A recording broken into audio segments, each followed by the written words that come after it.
Hello, welcome back to my channel. Today, I wanted to talk about not comparing yourself. If you're a first-time visitor, welcome. Make sure that you subscribe. If you're coming back, still make sure that you subscribe. Hit that notification bell so you know every time that one of our videos drop. And don't forget to like this video if it is helpful. And I'm going to start off by just talking about a little story. This whole segment was kind of inspired by my daughter.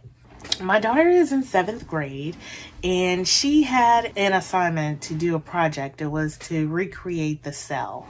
And I asked her, how do you want to do it? Do you want to do it with a foam ball? Or, because in my head, I already had it planned out. I do love science, so I was so excited about this. And I feel like some schools are really moving away from projects, but I was really excited to help her with this.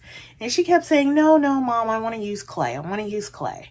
I'm like, ooh, that's going to be a little difficult, but that's okay. That's what you want to do. It's your project, not mine. So, okay, fine. We'll do the clay. So I ordered the clay online and everything, got it sent in, and we really didn't have much time.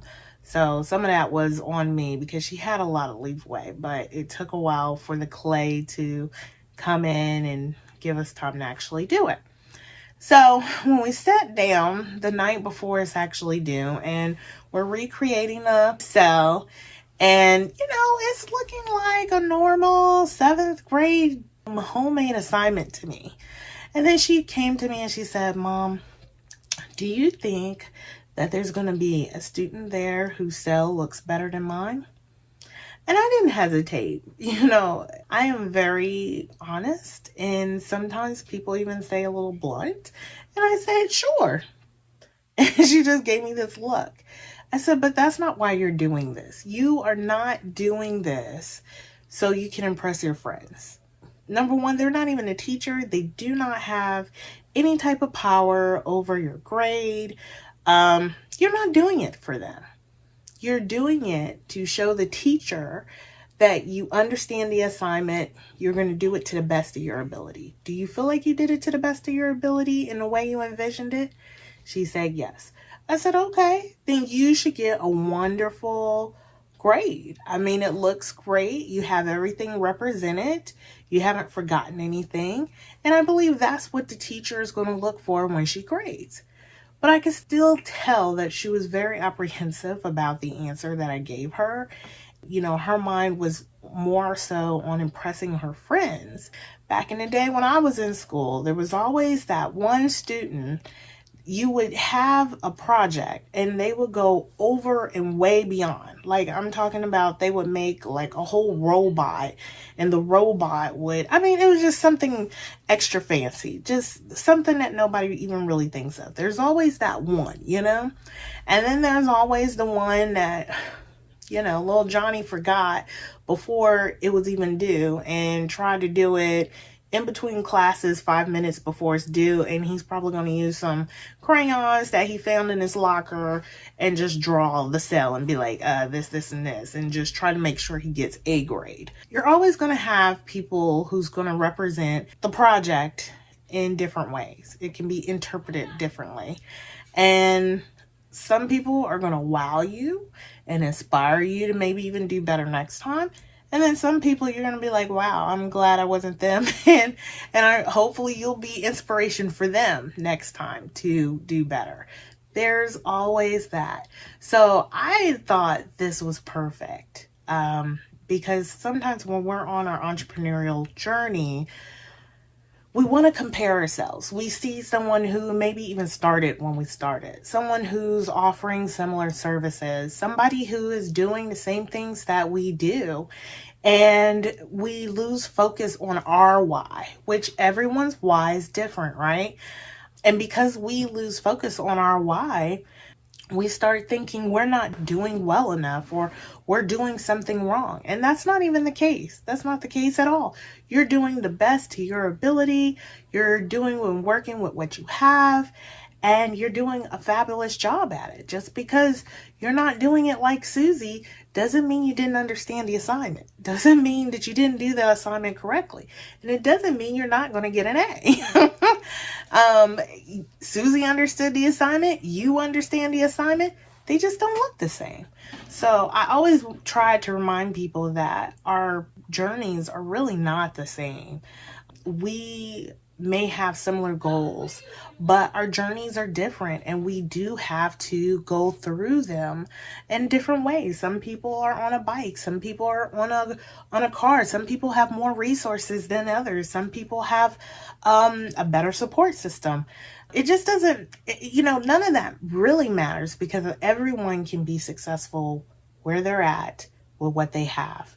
However, our journeys are different. So there's no point in comparing yourself to what Susie's doing or what Jackie's doing or what Tony's doing, even though it's similar. Everyone has their own time, they have their own pace, they have their own why. So it's so important that you stay focused on your why. You focus on what it is you're doing and why you're doing it. Do it to the best of your ability every single time. Stay consistent, and you're going to get that A grade. That's it. You're going to get that A grade.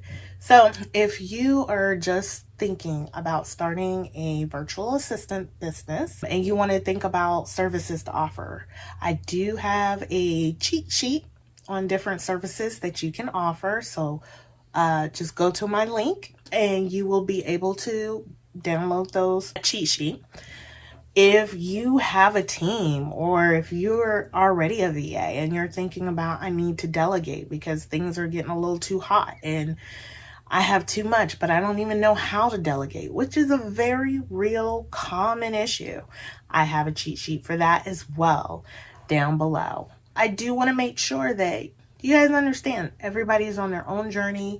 They're successful in their own right. And it's so important that when you start a business, you really understand your why.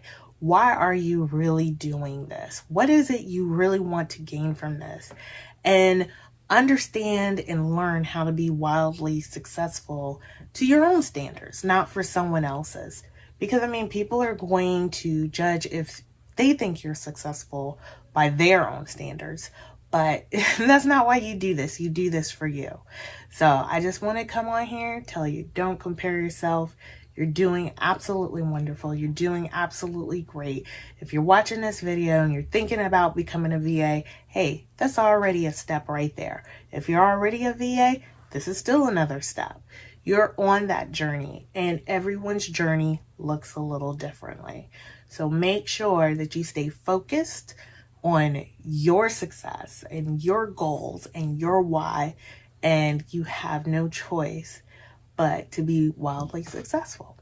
So if this was very helpful to you, don't forget to like this video. Don't forget to leave a comment. Tell me where in your journey you're at below, and that would be extremely helpful. And don't forget to visit my link below if you're looking for a VA. I do own a virtual assistant agency, and I'm just happy to be here. So I will see you guys on the next time. Till then, thank you for being in my corner.